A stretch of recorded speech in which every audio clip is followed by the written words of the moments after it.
Hi everyone. Today I'm going to bring you a video on a beginner's guide to build a tank character in Pathfinder Wrath of the Righteous, because this is one of my favorite games I've played over the past years, so I absolutely love it. And I just thought I'd like to just give a little advice on for someone new to the game. So, the class we're going to be building today is just the first 4 levels of a lawful good tank.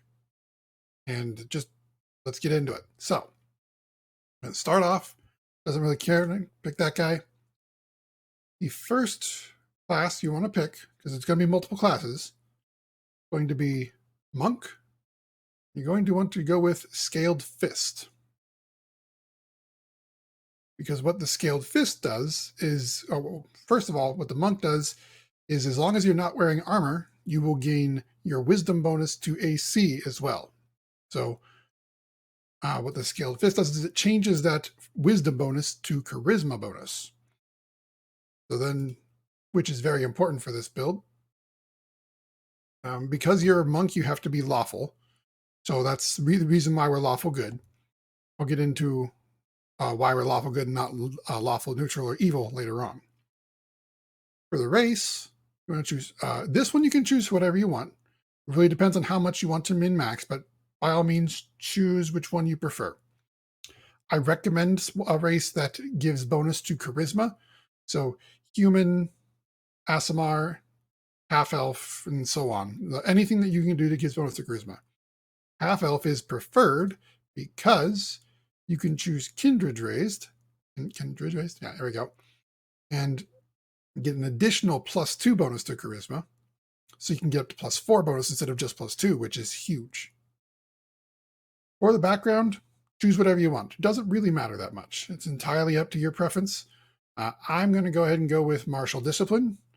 That way, improved on arm strike, which means he'll get a +1 to his attack roll whenever he's attacking with his fists, because he's already got improved on arm strike because he's a monk. Once we get to here, you do not want dexterity to be your main thing. You want charisma. You get to choose this, have this racial bonus if you're a human or a half elf or a half orc. So now you want to pump that charisma up real high, and you want to go to either 21 or 22 as a recommendation for this. I go with 21 so that way I can put more points in other areas. So wisdom is not going to be needed. You will learn why in just a little bit. Intelligence, also not needed. Constitution is because you're going to be a tank, so you want to bring that up a little bit. Dexterity is actually the least needed thing that you have because your armor class comes from your charisma almost entirely. At level 1, Dex does add a little bit of armor class, but we will fix that soon. So bring that down if you to 8 or 7. I prefer 7 because you get more points. So here, you want to have the 14 con, 21 charisma, and you're going to want to have at least 13 in intelligence, so you might as well put another point there. Bump up that strength a little bit so you can get it up to 14, and then go with whatever else you want. 13 is the minimum you want in intelligence, and that's because we need a prerequisite for a feat later on. I go with 14 just because that way you get an additional skill point every level. It's just how I like to go with it. And 1 wisdom. I don't like the odd number, but hey, you live with what you got or work with what you got. So then you get here 1 in mobility, 1 in perception, 1 in persuasion. Mobility is required for this build. Perception, persuasion, it really depends on. I always recommend these 2, but they're not required by no means. And whatever else you want to go with after that. So that doesn't really matter. Athletics.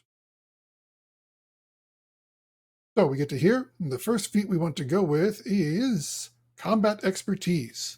This will make it so that way you can get in a higher armor class.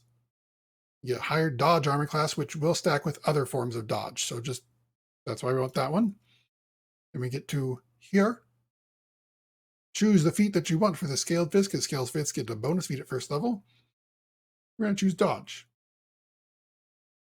Oh, dodge there. Doesn't really matter who you go with, as long as you can be lawful good. I'm going to choose Aristil, lawful good.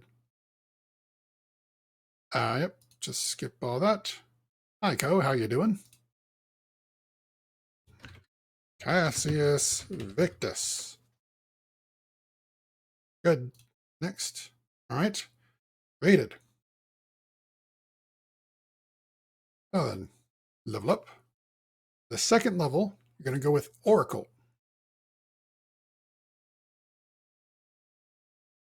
You can get here for ranks to put in anything. You get still got to put point in mobility. This will not always be plus 25. Just be aware. Here, I recommend, like, you have all these different curses that you can get. I recommend Wolfsguard Face because it gets you an additional bite attack, which is just one extra thing you can do at low levels, which is really helpful. And also, there's no real negatives to this game. So everything is really, but this is the best one to go with. Here, you want to choose Nature as your mystery because you get a revelation and you get Nature's Whispers as a revelation, which instead of using your dexterity modifier to your AC, you use your charisma modifier. So that -2 dexterity changes to +5 or +6 for your wisdom. So you get a 7-point shift in the armor class, which is huge. And I'm going to go with Cure. Doesn't matter. You want to go for ones that are just pure defense, protection from alignment, and Shield of Faith.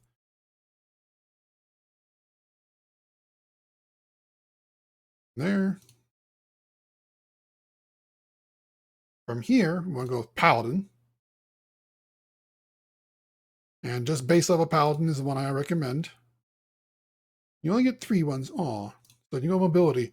The reason why we want to do 3 points into mobility is because you get an extra point for defense and fighting defensively, extra point of armor, or dodge, if you will. When you're fighting defensively, you normally get 2. When you have 3 points of mobility, that jumps up to +3. So it increases the armor class just by having 3 points in mobility, as long as you're fighting defensively. After that, you don't need to put any more points in mobility if you don't want. Here, we're going to take Crane Style. This makes it so you don't take as big of a penalty for fighting defensively anymore, and you get an additional +1 to dodge, so just makes fighting defensively even better. And this is why we have to be lawful good as well, by the way, because we're going to be a Paladin. And then we get level 4. We're going to go Paladin again. Then we get here. If you did choose 21 Charisma as your starting base, then I recommend putting another one in here to bump that up to 22. But from here on out, and then put the points in, whatever you want. The reason why we did Paladin for the second time is because of this ability right here. Paladin gains a bonus equal to Charisma bonus, if any, on all saving throws. So not only do you get huge bonus to your armor class, and now you get a huge bonus to all of your saves from your Charisma. Your Charisma is doing all the heavy lifting here. So because it's +11 right now, because it's the end of the game, I'm getting +11 to all my saves and +11 to my armor class. +11 twice, I should say, to my armor class, because it's counting as my dexterity and also my charisma-based AC. So 22 bonus to armor class. When you're starting the game, you're only going to have about +6 at maximum by level 4, unless you have a helmet, a parapet that'll help it. So you'll have +12 to your armor class just from charisma by level 4. And you'll have plus 3 or 4 from fighting defensively. That gives you +16 right there. Then you use combat expertise, you'll probably have plus additional +1 or 2 there, plus whatever else you have on your character at that point. So by level 2, your character can have 26 AC, which is very large in the first dungeon of the game. And by the time you hit level 4, you can easily have over 30. Anything in the beginning of the game is going to have a really hard time hitting this character.